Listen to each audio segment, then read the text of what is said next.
Are we alone? Quite possibly one of the most philosophical, tantalizing questions ever pondered by humanity.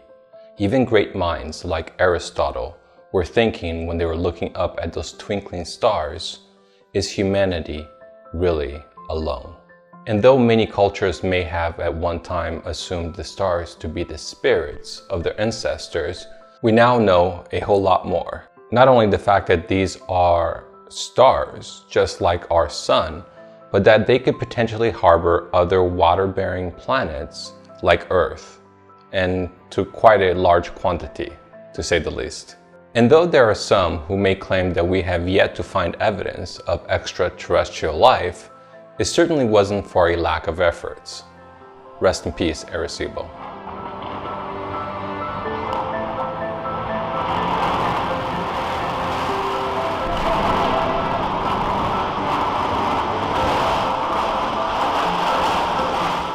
But what if we're asking the wrong questions? Are we certain that it's radio signals that would be the means to which we would initially make contact with an extraterrestrial species? Is it possible that we have actually already encountered the evidence? Here are the top 10 reasons why interstellar object Oumuamua might actually be an alien spacecraft.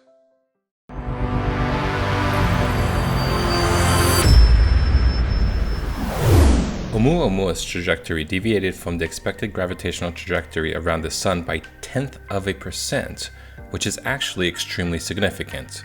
If you didn't know, Oumuamua actually accelerated beyond what would have been expected if affected by gravity alone after slink shooting itself around our Sun.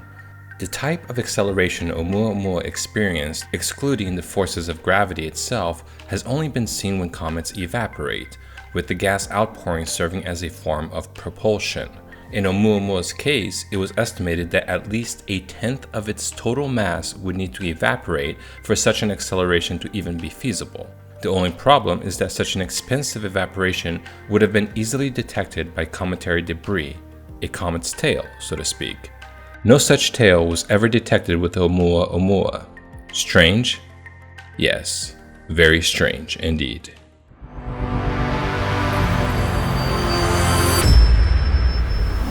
The origins of Oumuamua is calculated to be almost exactly the local standard of rest. In astronomy, the local standard of rest can be thought of as the exact average movement of all the different stars that are within 100 parsecs around our Sun, in reference to the galactic center. So whereas the Sun goes around the galaxy about 255 kilometers per second, the local standard of rest is slightly less, with an upwards estimate of 241 kilometers per second. Oumuamua matches the local standard of rest movement almost to the T. In fact, of 500 stars around the Sun, only one is closer to the local standard of rest than Oumuamua is. In a way, this makes Oumuamua kind of camouflaged, since objects are typically picked up by measuring its deviation from the local standard of rest. So what does it mean that Oumuamua's movement in reference to the galactic center matches almost precisely with the average movement of other stars around our Sun? Nobody really knows for certain, but as Scientific American puts it, Oumuamua is a buoy sitting at rest on the surface of the ocean with a solar system running into it like a fast ship.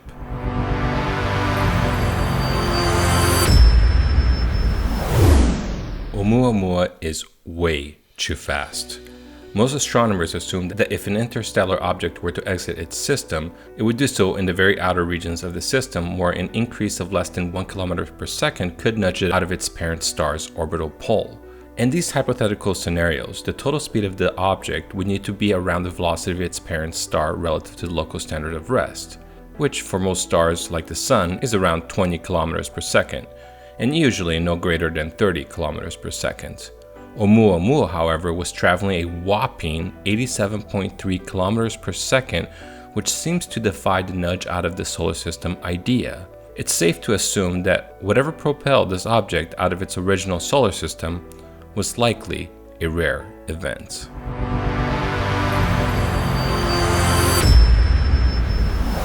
Oumuamua is way too long. Based on its measured brightness, which varied by a factor of 10 as it rotated every 8 hours, it was calculated that Oumuamua's length was 5 to 10 times its projected width.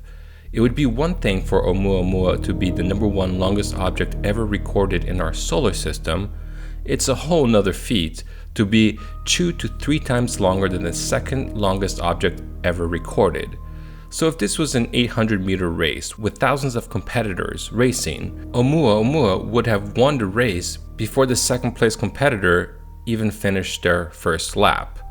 While Oumuamua might have an upwards length to width ratio of 10 to 1, of the thousands of objects recorded in our solar system, the longest length to width ratio detected outside of Oumuamua was 3 to 1. The icing of the cake is that such long objects were thought to be impossible to exist because the torque forces were predicted to rip apart objects of such lengths if not made by extremely dense substances. Oumuamua is way too shiny. When analyzing for infrared radiation, the Spitzer Space Telescope was not able to detect any heat coming from the object. A large object near the Sun would have radiated some heat via its surface temperatures, meaning Oumuamua could not be greater than a few hundred meters long. Based on the calculated size restraint and its impressive reflectiveness, it appears Oumuamua must be unusually shiny. It's estimated to be 10 times brighter in reflectivity than other traditional asteroids.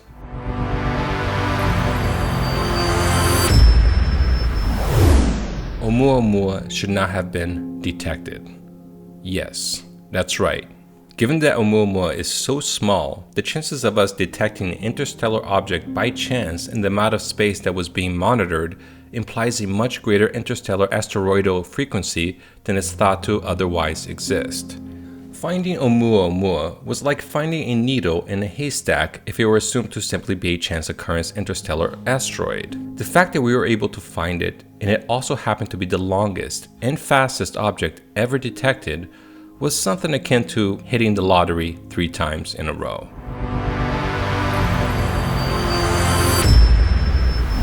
Remember when we discussed how it seemed inconceivable that Oumuamua could have accelerated without leaving a cometary tail? One thing we forgot to mention is that any gaseous outpouring would have inevitably changed its rotational velocity, the rate to which it is tumbling on itself. It appears that despite accelerating, Oumuamua retained its exact rotational velocity. Sounds impossible? I think so too.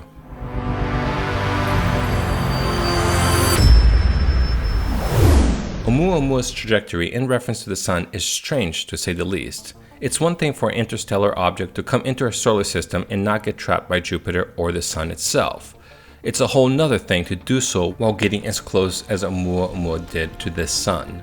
In a 2017 NBC News article called "Is This Mysterious Space Rock Actually an Alien Spaceship?", the author, famed skeptic Seth Shostak, explained that it's like shooting an arrow a distance of 75 miles away and hitting a target the size of a nickel. I don't think even Robin Hood on steroids would be able to nail that.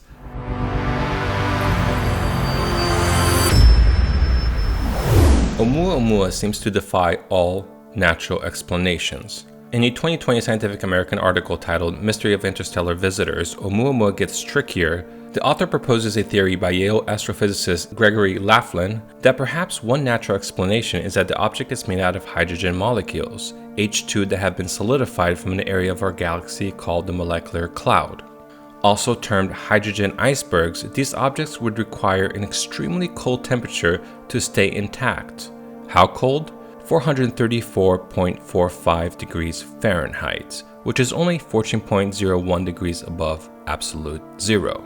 Though such a natural explanation could help solve the acceleration with no cometary tail enigma, Harvard University astrophysicist Avi Loeb, in an August 17, 2020 published paper, argues that the hydrogen hypothesis could not work. The theory fails to address how such a cold object could survive a space environment that via its long journey would have been inevitably heated to its ultimate demise. Though it is conceivable that Oumuamua is younger than 40 million years, which is the oldest it could be to stay intact, Loeb argues that the formation of such icebergs could have only taken place at the formation of the solar system itself, which would have happened much older than 40 million years. If Loeb is correct with his arguments, it stands to reason that there is no other natural explanation that in full can explain Oumuamua's existence.